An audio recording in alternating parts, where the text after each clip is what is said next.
Om Sahana Vavatu Sahanau Bhunaktu Sahaviryam Karavavahai Tejasvinavadhitamastu ma Vidvishavahai. Om Shanti Shanti Shanti.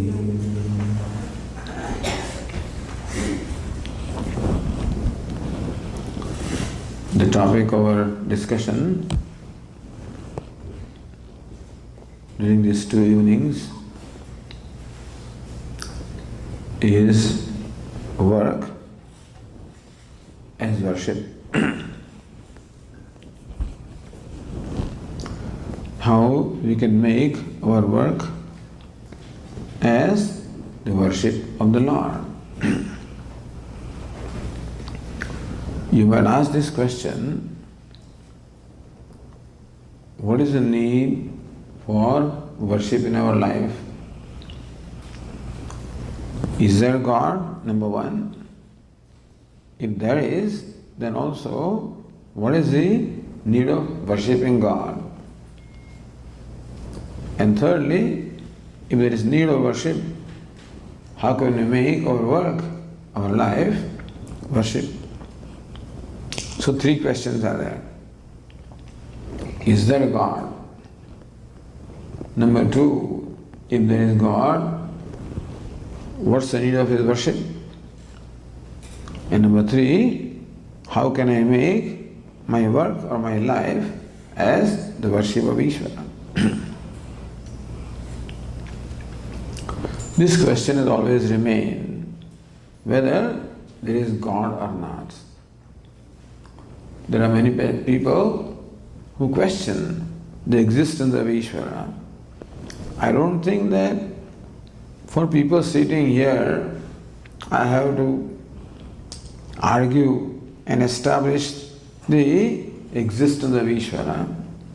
The fact that we have such a beautiful temple, all of you are regularly coming here, that there is Ishvara is accepted. We can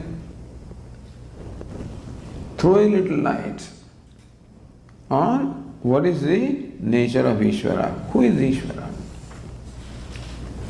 How do the scriptures describe Ishvara? Bhagavad Gita, in one simple statement, gives a very beautiful definition of who Ishvara is. In the 18th chapter of the Bhagavad Gita, Lord Krishna says, Yatah pravrittir bhutanam yena sarvamidam tadam. Yatah pravrittir bhutanam, the one from whom is all the activities of all the beings. Yena sarvamidam tadam, one by whom this whole universe is pervaded. Elsewhere also Lord Krishna says, Aham sarvasya prabhava mattas sarvam pravartate. I am the very source of this whole universe. And matta, from me, all pravrittis, all activities are impelled by me. So Ishvara is the very source of this creation. The one from whom the universe has emerged, one by whom the universe is sustained, the one into whom the universe goes back, the creator, sustainer, dissolver. So we have in our temple Lakshmi Narayana. So Lord Narayana represents the sustainer, the protector. Brahma represents the creator. We have the Shiva or Rudra who represents the destroyer. The creator, sustainer, destroyer. It is one, there are not many. But these different aspects of Ishvara are represented as many devatas. Sometimes there is a confusion. How many gods are there? You people, you Hindus, how many gods are you worshipping? In other traditions, there is only one God. So they don't have any confusion about God. In our tradition, there seem to be, there is only one God, but there seem to be many devatas whom we are worshipping. So is Vishnu the God? Is Shiva the God? And sometimes people take advantage of our lack of understanding. So Swami was telling us a funny story. Many years ago, he was born and raised in Tamil Nadu, in India. And there the activity of conversion is pretty strong. There are missionaries who are out to convert. They call these people, they're harvesting. So anyway, it seems once our Swamiji, very young, was traveling in a train. There were hardly any other passengers in that compartment.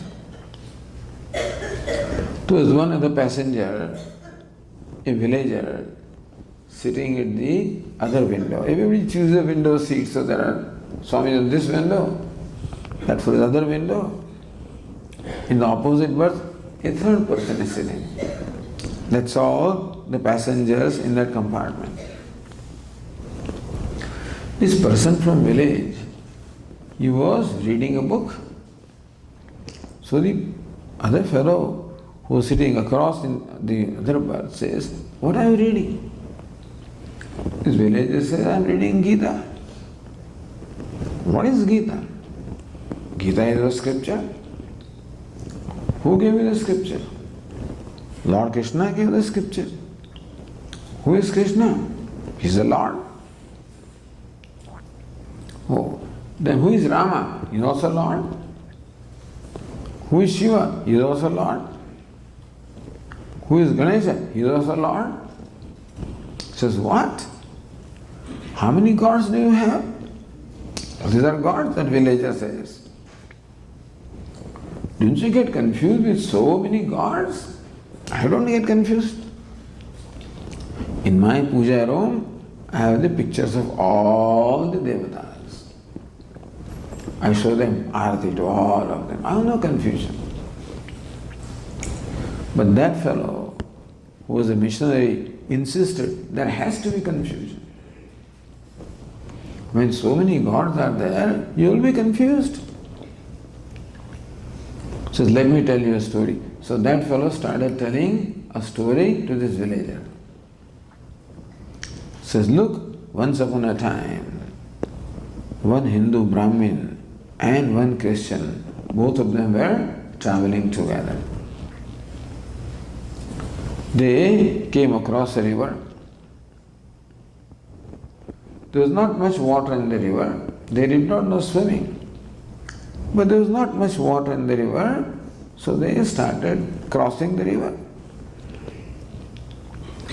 Unfortunately, what happened is, when they reached the middle of the river, all of a sudden there was a flash flood. You know what is flash flood? All of a sudden, like a dam, gives way, all of a sudden, the water started rushing and filling everywhere and rising. And these two fellows started drowning. They did not know swimming. They did not know what to do. So this fellow is a Brahmin. He says, "O Sadashiva, please help me. O Sadashiva, please help me. O Sadashiva, please help me." Now Lord Sadashiva is in Kailas. He heard that my devotee is calling me. So he rides on his Nandi, on his bull. He started coming. But before Lord Shiva could reach this location, this fellow lost his patience. He said, "Oh Narayana, please help me. Oh Narayana, please help me. Oh Narayana, please help me." So Sadashiva came. He is calling Narayana. He is not calling me. So he went back. Narayana is the Vaikuntha.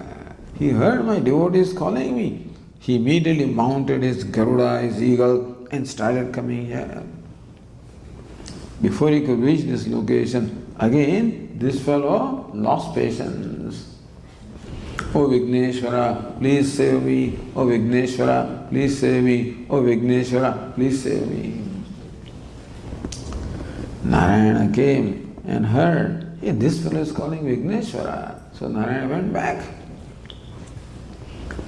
And Vigneshwara is Lord Ganesha. He rides on a mouse, takes his own time. Before he could reach here, this fellow is drowned. This is the story that this person is telling that villager. And he says, "You know, the other one was Christian." He says, "Oh Jesus Christ, please save me. Oh Jesus Christ, please save me. Oh, the one God. Oh Jesus Christ, please save me." A log of wood came floating where this fellow was. He caught a log of wood and crossed. Other fellow got drowned. See what happens when you have many gods. So when this conversation is going on, our Swami is listening to that. That fellow was not only talking to the villager, through corner of his eyes was also eyeing this other young man. He also was very much in his mind. So when this story is over, and the Swami asks him, says, "When did this happen?" He is not ready for this kind of, when did this happen? He was confused.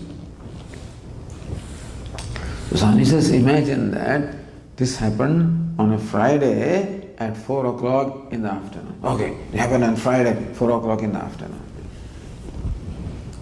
So at 4 o'clock, this drowning man, when he was calling, "Jesus, please save me, Jesus, please save me," at that very same time, in London, in England, this man met with a motor car accident. He was dying. "Jesus, please save me, Jesus, please save me, Jesus, please save me." The very same time, in Sydney, in Australia, this woman is giving birth to a child, going through this labor pain and screaming, "Jesus Christ, please save me, Jesus Christ, please save me." The same time, in Johannesburg, one fellow attacked the other chap and he is wounded. "Jesus Christ, please save me, Jesus Christ, please save me." So that fellow is listening to this story. So then Swami asked him, "Please tell me, where will Jesus Christ go?"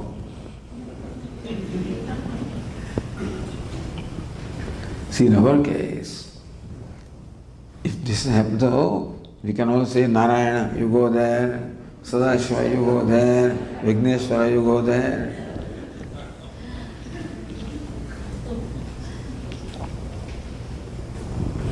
That fellow was so embarrassed. As soon as the next station came, he left the train. So many gods are there in our own temple. Venkateshwara is also there. Lakshmi Narayana also is there. Sadashiva also is there. Vigneshwara also is there. Radha Krishna. So many at the back again. So many gods. Thank God that none of us gets confused. We offer salutation everywhere.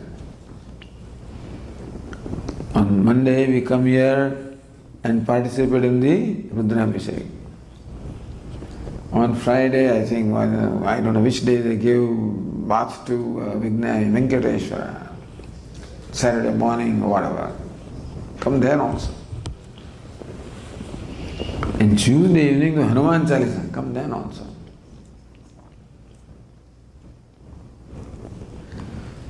Because we have this Shraddha, that even though so many devatas are there, all of these are different manifestations of same Ishvara. Nobody thinks that gods are many. Everybody knows God is one. But the manifestations are many. For own clarity. Swamiji, if God is one, then why there are so many forms? Each one looks different. Each one dresses differently. Each one has different naivedyam. Each one has different flowers. Each one has different method of worship. Why? So look, this man at home, he is called father.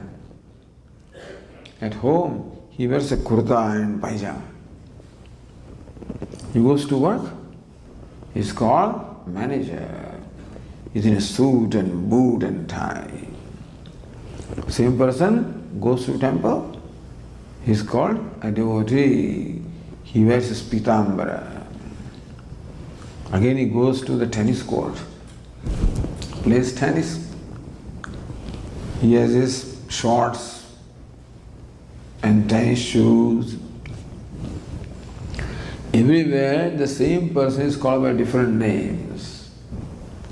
In one condition, in one set of conditions is called father. Yeshwar is called the boss. Third place is called a devotee. Fourth place is called a player, athlete. Fifth place is called a shopper. And everywhere the dress is different, His appearance is different, his clothes are different, his manner also is different. So, just because there is father and there is manager and there is athlete doesn't mean that there are many people. In fact, there is only one person. But he is called by different names under different circumstances. What are these names? They are called functional names. Depending upon what function he performs, he is called by different names. To perform that function, he requires a different attire. He cannot go to his work in kurta pajama. They won't allow him. And he can't come in a suit, boot, to temple. They won't allow him. So how his appearance changes, clothes, garments change, same person. Functional names. Similarly also, one Ishvara, all functional names. As creator, we call him Brahma. As protector, we call him Vishnu. As destroyer, we call him Rudra, and so forth. So, one Ishvara. In fact, our scriptures say that not only there is one Ishvara, there is only Ishvara. The concept of Ishvara that the Vedas give us is the most amazing concept which you will not find anywhere.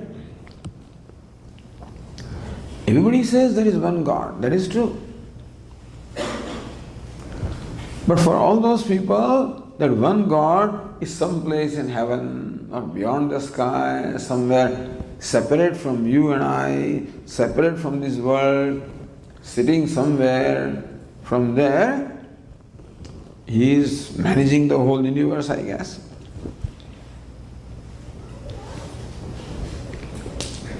But our concept of Ishvara is something much more inclusive. See, there is this pot, a clay pot. To create this pot, we require at least two causes.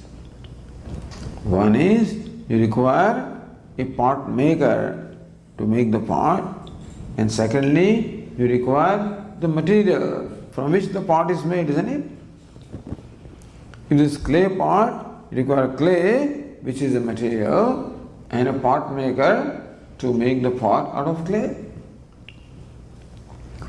Clay itself cannot form itself into pot. Clay is inert, insentient, requires a sentient, intelligent entity such as a pot maker who will take this clay and transform it into pot. So this creation requires, any creation requires two causes. In this case of pot, it requires a pot maker who is called the efficient cause, the intelligent cause. Because the pot maker possesses the intelligence, possesses knowledge, possesses skills, possesses power to create the pot. Another thing you require is clay. Without clay, the pot maker cannot make the pot. And without pot maker, the clay cannot form into a pot. So clay is called the material cause, the efficient cause and the material cause. So you know what other people tell us? They say that God created the world. That is true. Just as a pot maker creates the pot, God created the world. But just as a pot maker is separate from the pot, therefore, when you purchase a pot, thank God, the pot maker is not to be purchased. Only pot comes to our home because the pot maker is separate from the pot. Otherwise, he will come with his family. You buy a pot and he also comes. You buy a shirt and the tailor also comes. Now, tailor is different, shirt is different, potter is different, pot is different. The efficient cause is different from the creation. So for them, the creator is different from creation. But no, what does Lord Krishna say? Yatah pravrittir bhutanam, one who created the universe.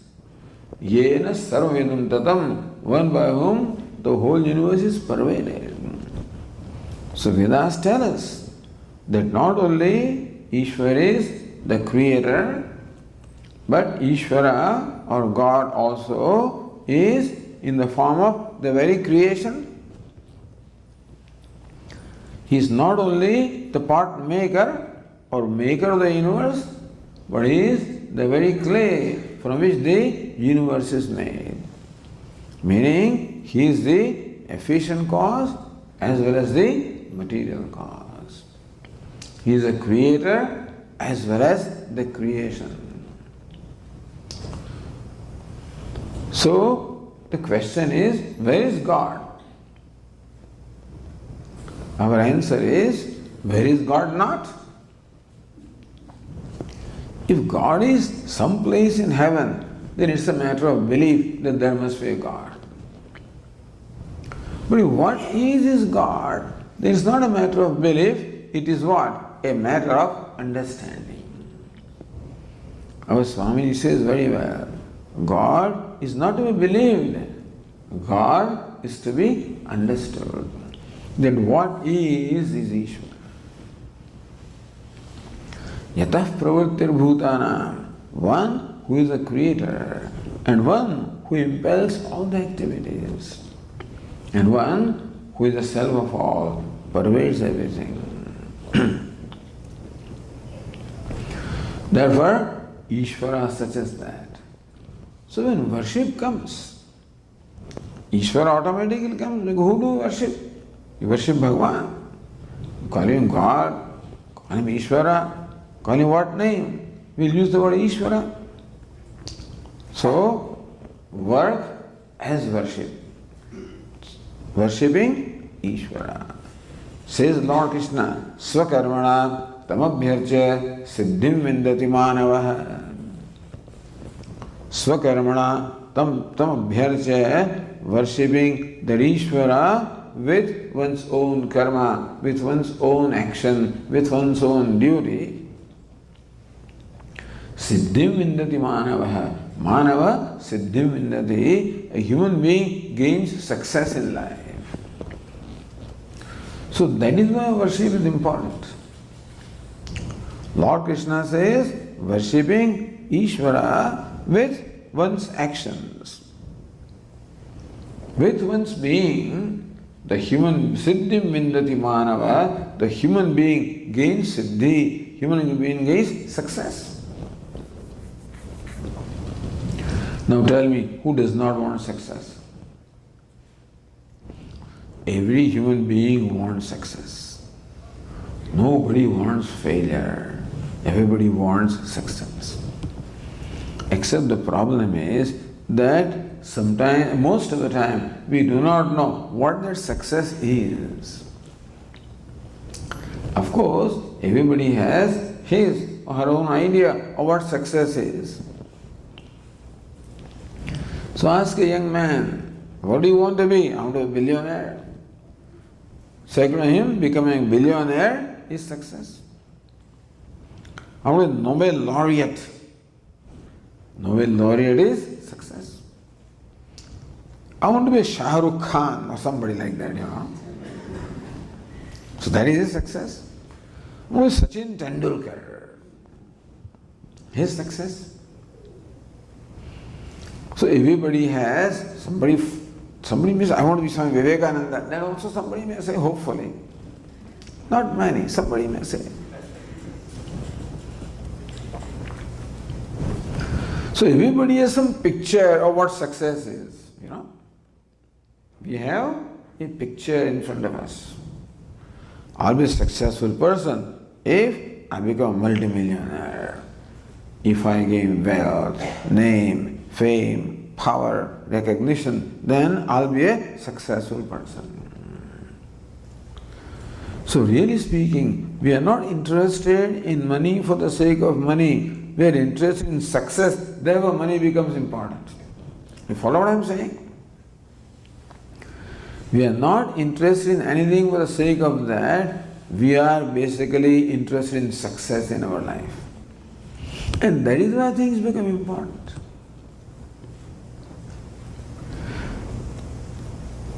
So what is this success? And where is that success? Because Siddhim Vindati, Lord Krishna explains how worshipping Ishvara brings us Siddhi, brings us success. What is that success? What success Lord Krishna is talking about? The same success that we are talking about. Understand that if success means being the President of the United States, then everybody cannot be successful, right? If success means being a billionaire, everybody can't be successful. If success means being a Nobel laureate, that means success is only limited to a chosen few who possess some very special abilities, they alone can rise and ride the ladder and reach the top, and that is what we call success. That means that success is only reserved for very few people. For you and I, there is no success. I can't be a Nobel laureate. I can't be President of the United States. I can't be a millionaire. I can't be any one of those things. So is it possible for us to be successful in our life? And understand that the only thing we want in our life is success. So sometimes I ask this question, Swamiji, is there a purpose of life? Are we born with a purpose? Answer is yes. There is purpose. What is purpose? Being successful. Is it not so? Is it not that everybody wants success all the time? So we want to be successful and we are struggling with the whole of our life, perhaps without understanding what success is. Therefore, if you understand the nature of success, then perhaps the nature of worship will become clear to us. And then, in what way we can worship that Ishvara with our action, work as worship, how we can make work as a worship to attain real success in our life. Therefore, while talking about worship, it is also important to understand what is the place of worship in our life. To gain success. What is success? So, here, I remember a very famous dialogue in the Upanishads. A dialogue that took place between a wise person, his name was Sage Yajnavalkya. Some of you may have heard this name, Yajnavalkya. The name of his wife was Maitreyi. Once Sage Yajnavalkya addresses Maitreyi. Hey Maitreyi, I'm going to leave home. I'm going to be a sannyasi. I'm going to be a wandering monk.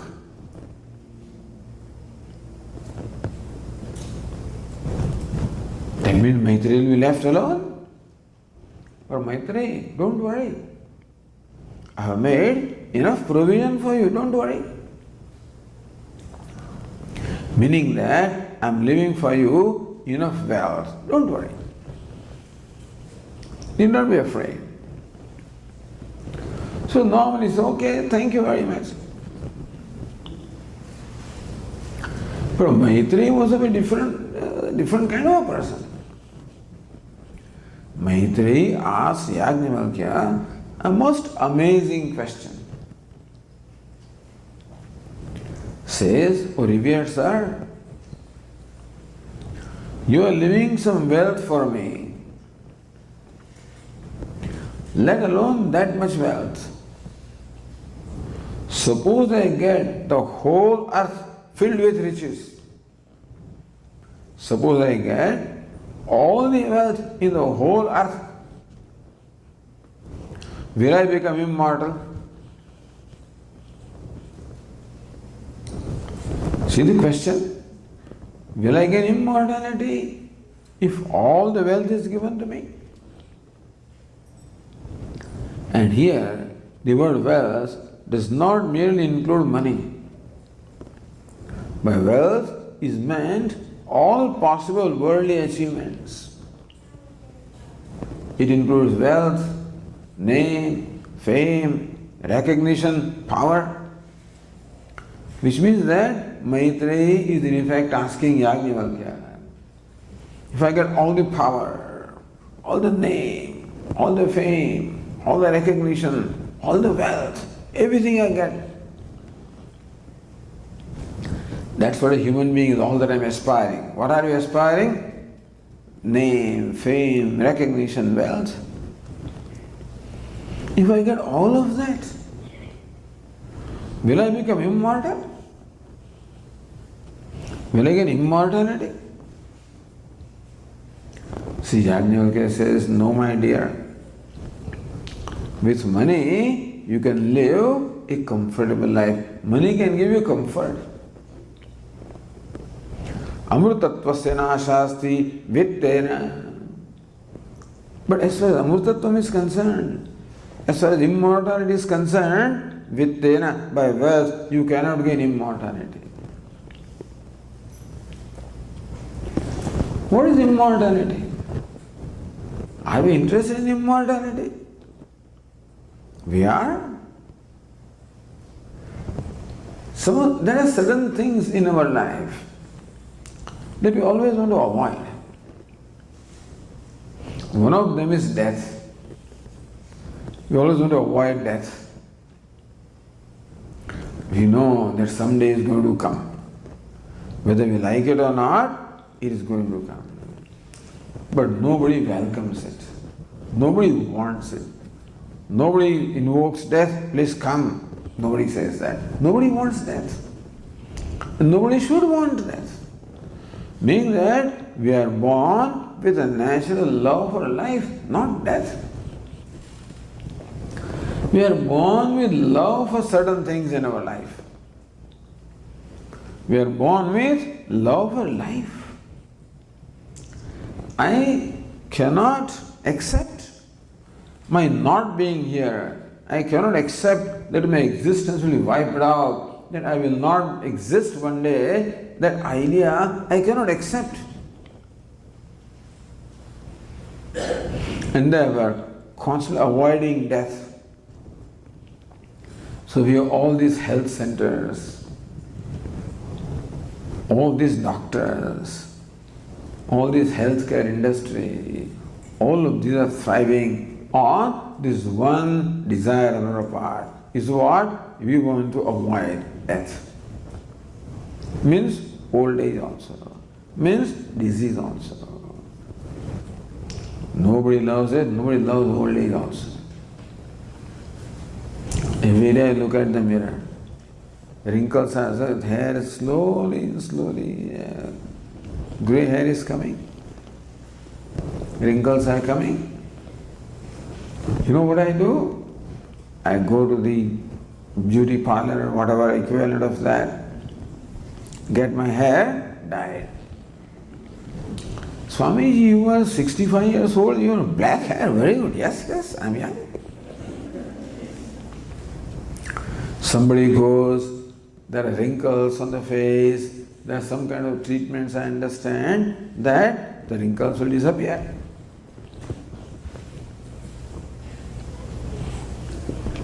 This is all fine, please do that. I'm not criticizing this. That's all right. Nothing wrong in looking good. Nothing wrong in looking young. It's good. But the point is that all of this shows my love for life, my love for well-being. It is good, that's the right thing. I love life. I hate death. Is it not so? No, Swamiji, there are people who want to die. There are people who commit suicide. Who says everybody loves life? Why should people commit suicide if they love life? So, we should add one qualification. I want to live and live happily. I want to live and live happily. When there is pain in my life, I don't like pain also. Just as I do not like death, also I don't like pain. I don't like sorrow. I don't like sadness. I don't like unhappiness. Does anybody like that? No. In the morning, somebody says, Swamiji, I'm very happy. Why? Because I got up sad. Nobody would say that. We don't go and congratulate a person who is depressed. We don't. We sympathize with that person. Nobody wants to be sad. Nobody wants to be sorrowful. Nobody wants to be depressed. Nobody should want also. So let us put it this way. I want to live and live happily. That's my desire. See, we are born with a basic desire, understand? We are born with an agenda. The question is there a purpose in life? Very simple. We are talking of very simple things.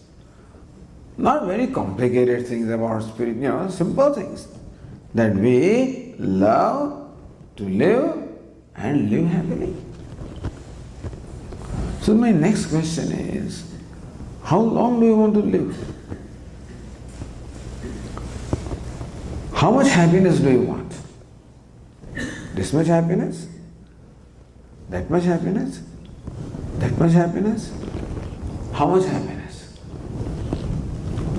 Swamiji, if I had my choice, I would want boundless happiness. And not only do I want happiness, but I want boundless happiness. Is it not so? I know I'm not going to get it, that's a different matter. But if I had my way, if I write an essay of my dream things, then I would say I want boundless happiness. will give boundless happiness. As long as, how long? 5 minutes a day? 10 minutes a day? Half an hour a day? 1 hour a day? Dr. Khilnani used an expression, 24/7. We want happiness 24/7. If we know we're not going to get it, but if we have to ask for it, this is what I'll ask for, is it not 24/7? Boundless happiness 24/7. Okay. You'll be happy as long as you're sitting in this hall. As soon as you walk out, you'll be miserable. No, I don't want that. Not only I want to be happy here, I want to be happy outside, even in my workplace I want to be happy, at my home also I want to be, wherever I go I want to be happy, everywhere I want to be happy. See what we want in life. I want boundless happiness all the time, at all the places. But not when your boss is there, even when my boss is there. And Swamiji, even when my mother-in-law is there, I want to be happy. Under all circumstances, at all the times, at all the places, and all circumstances, I want to live and live happily. Is it not so? Who doesn't want this?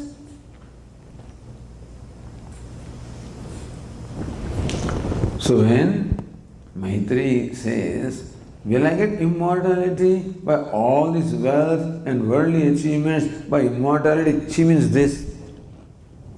What? This boundless happiness at all the times, at all the places, and all conditions. I want to live. I don't want to die. Happiness, not sadness. All right, we'll do something for you. Swamiji, we'll give you an injection. You'll be in coma. We'll be happy and forever. I don't want that. Not only I want to be happy, but I want to be aware, consciously happy. Is it not so? See how many things I want. I want to be consciously happy. They tell me that every night in the deep sleep I am happy. So they tell me, but I am not satisfied with that. I want to be happy when I am awake, when I am conscious. And further, if I had my choice, I would want this happiness without effort. If I had my choice, Is it not so? See what all I want, Effortlessly, while being conscious, I want boundless happiness at all the time, at all the places, and all conditions. This is what, with this desire we are born. Can you imagine that? That is what Maitreyi meant by the word immortality. See, Yajnavalkya says, I'm sorry, my dear, the wealth why not? I'll surround myself with all kinds of, all kinds of gadgets. All sorts of entertainment I surround myself. Will I not be happy all the time? Says, no, nothing can give you that happiness. Then where is it? Atmanastu kamaya sarvam priyam bhavati. This is what an insight Upanishad gives us.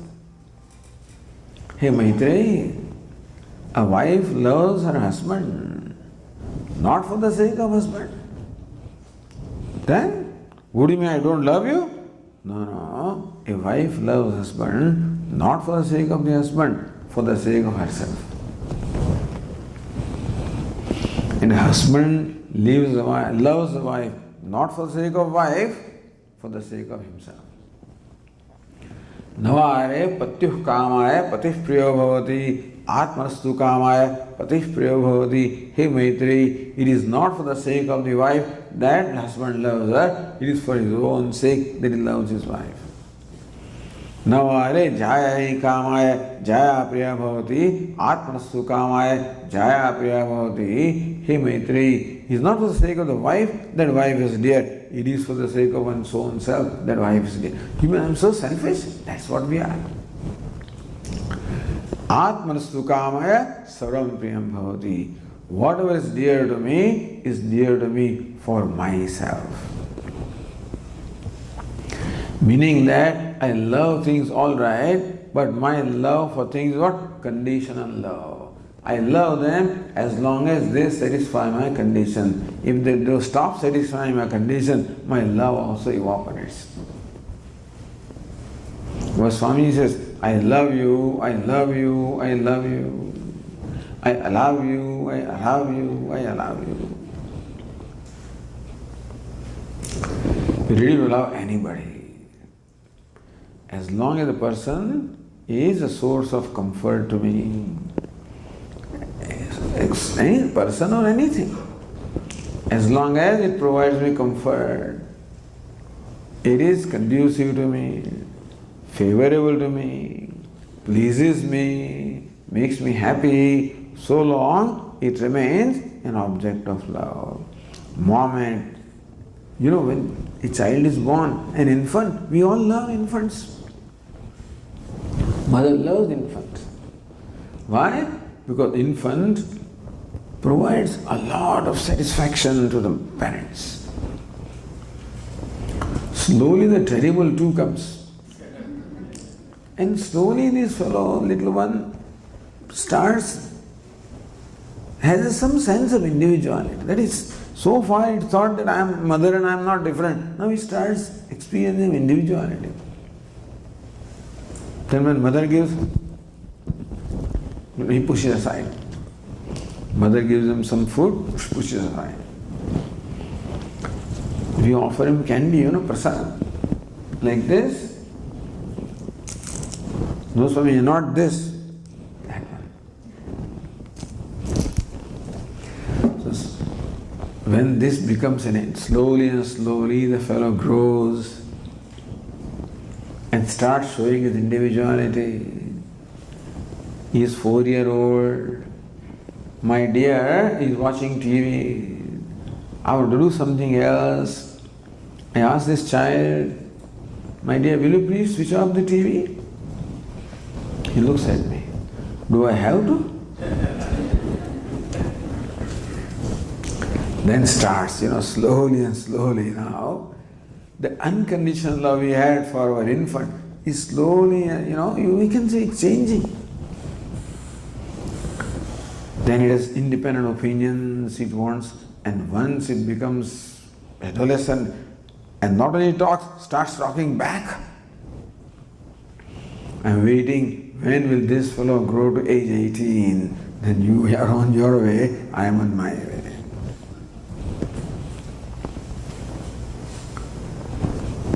What I am saying is that our love for everything and everybody is conditional.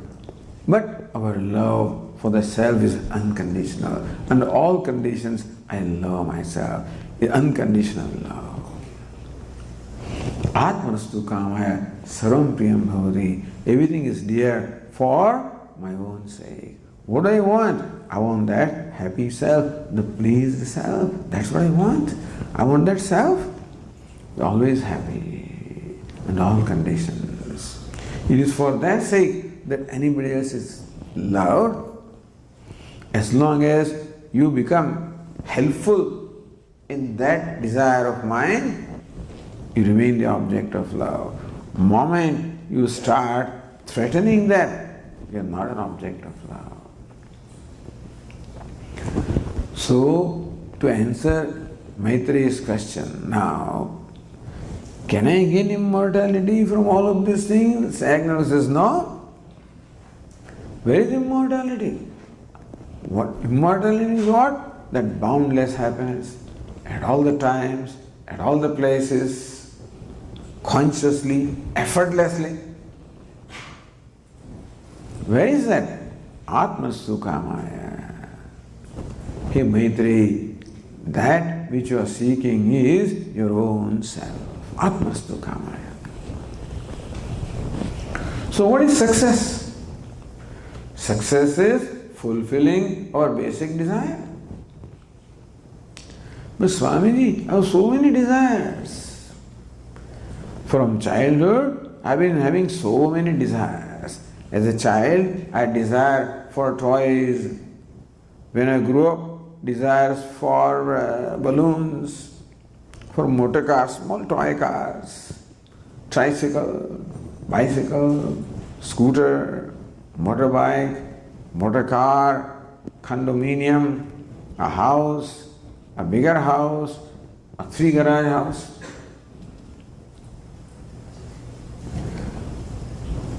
Behind all these desires, changing desires. Is there a desire behind desires? Is it that what you want is different from what I want? Looks like that you want one thing and I want something else. Looks like it. Our Swami was once saying, this man has gone to court to get a divorce from his wife and is waiting when this, so that how can he be free from this? The neighbor also is waiting for this divorce. You know why? He is waiting. When this woman is divorced, he can get married to her. So one fellow wants to get rid of something, other fellow wants the very same thing. Looks like people want different things. Maybe. But really, if you analyze, what is it we basically want? What is the desire behind the desire? It's like the garage sale, Garage sale. People are looking for. So many people come. This place is disposing of and people are very happily buying them, So one wants to dispose of, one fellow wants to buy. So looks like what we want is different. But if you ask, is there a desire behind all the desires? Do we really want different things or do we want one thing only? If you dwell upon that, we'll discover that there is a desire behind the desire. And what? Immortality. That's what I use Maitreya's words, immortality. You must have heard this mantra which they chanted upstairs. Na karmana na prajaya dhanena tyagene amrutatvam anashu. Eke amrutatvam anashu. Eke, some learned people, some wise people attain amrutatvam, immortality. So that's a word often used in our scriptures. Other words are also used.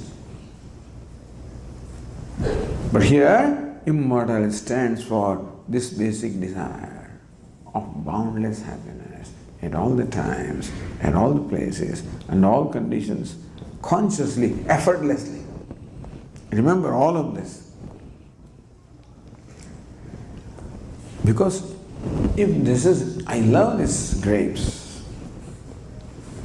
The grapes are different from me, and if I have to derive happiness from the grapes, it requires an effort first of all to buy the grapes and get them, and then also, I love grapes all right. But please tell me, how many grapes will I eat? I love them. I'll finish these in 2 minutes. You get another one, because you're so kind. We know that Swami loves grapes, so they bring a whole horde of grapes. 100 grams, 200 grams, 500 grams, 1 kilogram, how much do I eat? Then the grapes cease to make me happy. There is what we call the law of diminishing return. That in the beginning I enjoy them. Slowly the enjoyment reduces. Doesn't come from outside. Atmanastu kamaya.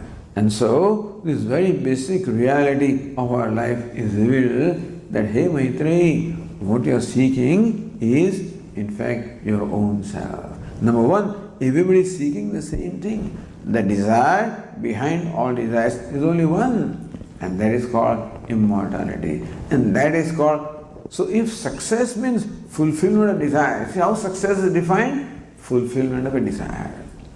But not a desire. Vedanta would say fulfillment of the desire. A desire is fulfilled, a new desire comes. That is fulfilled, a new desire comes. That is fulfilled, a new desire comes. Is it not so? Like you see, Ahmedabad, once upon a time I used to live in a place in Ahmedabad. We had a flat. In the neighborhood there were some hutmans, poor people living. A number of poor children were there. So once upon a time I thought that maybe we should teach something to these children. So I told them, say Hari Om. They would say Hari Om, and then they would follow me. And they would all stand in line. I'll give them some prasad for saying Hari Om, Hari Om, Hari Om. Some little temptation. Simple thing. Someday it may be some peanuts, someday it may be some sugar crystal, someday it may be a candy also. This became a routine. When I returned from my class, walk back, there's a whole reception team. Maharaj, they would say, Hari Om. They now don't ask me, they just line up. Maharaj, Prasad. Okay?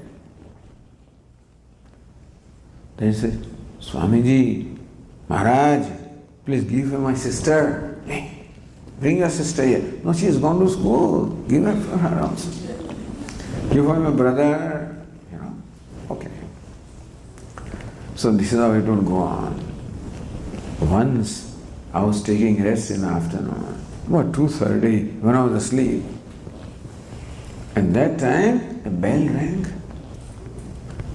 I was woken up. I was surprised. Who is ringing bell at this time? Everybody knew that Swami takes rest. Nobody would disturb me. I was surprised. I opened the door. I was quite upset at the person who has rung this bell, and he would have been the beneficiary of my, anger. And I saw a little child. All my anger went away. I said, why do you ring the bell? Maharaj, Prasad. I gave prasad to everybody in the morning, but I did not get. Come tomorrow. No, prasad, Prasad. I did not get. Why? I went to school. Now what can you do to this fellow? And so I said, all right. Now I had some nice candies that come. I gave him one. Don't tell anybody, okay? Nimaj. Again, I started taking rest. After 5 minutes, bell rang. Other fellow appeared there. Maharaj, Prasad. I gave you prasad in the morning. Yeah, but you gave me peanuts. He got candies. I want candy. Now you can imagine how this fellow will tell that fellow that, even though I told him, but he will tell. And one by one, each one would go, other fellow would come. He will inform that fellow. That similarly also, one desire is fulfilled, it tells other fellow. Then go to Swami, he will fulfill you another desire. Goes a third desire. So normally fulfilling a desire is called success. What happens to us is the desires keep on coming one after the other. Our success comes all right, but lasts for a little time. I'm happy when my desire is fulfilled until a new desire comes. Then again I start struggling to fulfill that one. I'm happy when that is fulfilled, yet another one comes. In fact, the only time that a lasting success can come is when I can fulfill the desire behind all the desires. That is the desire of immortality. That's the real success in life. Is it not so? Real success. If fulfillment of desire is success, then fulfillment of desire once and for all. Our Swamiji says, not only I want to fulfill the desire, I want to be free from desire. What should desire? Desire should be to become free from desire. When? When the desire behind all the desires is fulfilled. What is that? Immortality. That boundless happiness. Where is it? Answer is given. Atmanastu kamaya. Vedanta says that immortality, which is desire behind all desires, which everybody is seeking, knowingly or unknowingly. Most people do not know. Every creature wants it. But other poor creatures don't have any wherewithal to fulfill that desire. Only human being has been given the capacity to fulfill that desire. Desire for immortality. Where is that immortality? It is yourself. If it is myself, then how come I don't feel happy all the time? Should I not? If happiness is my nature, should I not be feeling happy all the time? You should be, but we don't. Why? Because there is some inhibiting factor. Like the sun is shining in the sky, but when covered by the clouds, we are not able to enjoy the light of the sun because the clouds obstruct the manifestation of sun. Sun is there but not manifest. We can enjoy the light of the sun only when sun is manifest. It is not enough that sun is, but it is necessary that sun must be manifest. So when can we enjoy that light?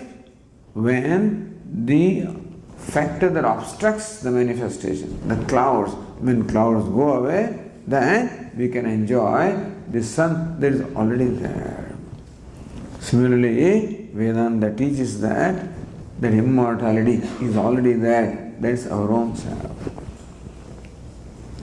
But it is not manifest.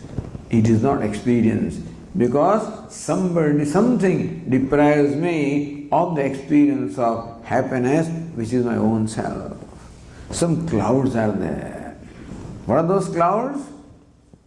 The clouds of ignorance, the ego, aham, mama, say avidya, asmita, raga, dvesha, ignorance, ego, likes, dislikes, attachment, aversion. All of these are the clouds, inhibiting factors. So then what do we need to do to gain this success? He is not acquiring something, he is not giving up something that we get the success. Not so? So you heard that mantra? Tyage naike amrutatvamanasu. By tyaga, by giving up, by renunciation, some great people attained immortality. By giving up, by letting go of something. Don't worry when I use the word tyaga, renunciation. Don't worry that you have to become renunciate and leave your home. Not that kind of tyaga. That is your choice. That is not so important. Important is tyaga, or renunciation of all those fellows who are obstructing the experience of my happiness. This is something that obstructs the experience of happiness. So that is where this swakarmana tamabhyarcha siddhim vindati manava. Worshipping Ishvara by my karma, I can attain siddhi or success, meaning that now karma should be performed in such a manner that all those fellows, tyage, they are all given up. So you know what we need in our life? We need to remove that cloud. What cloud? Cloud that obstructs the manifestation of happiness, which is our own self. So karma can be performed either to acquire what I do not have, or karma can be performed to give up what I have. So this is a way that Bhagavad Gita shows us how to perform our actions, with what spirits, with what attitudes, so that each karma becomes a source of happiness for me. So this is how karma, action, performed in the spirit of worship can bring us the ultimate success at every step. So, swakarmana tamabhyarcha siddhim vindati manavaha, worshipping that Ishvara with one's own karma, manava, human being, gains siddhi, gains success in life.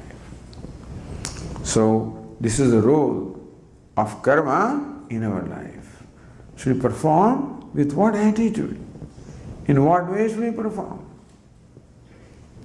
That karma becomes a means of that siddhi or success. That will continue tomorrow.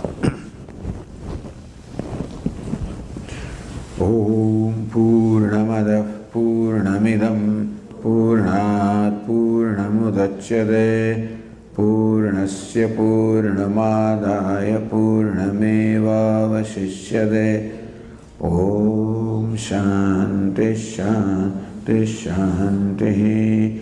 Hari Om Shri Gurubhyo Namaha. Hari Om.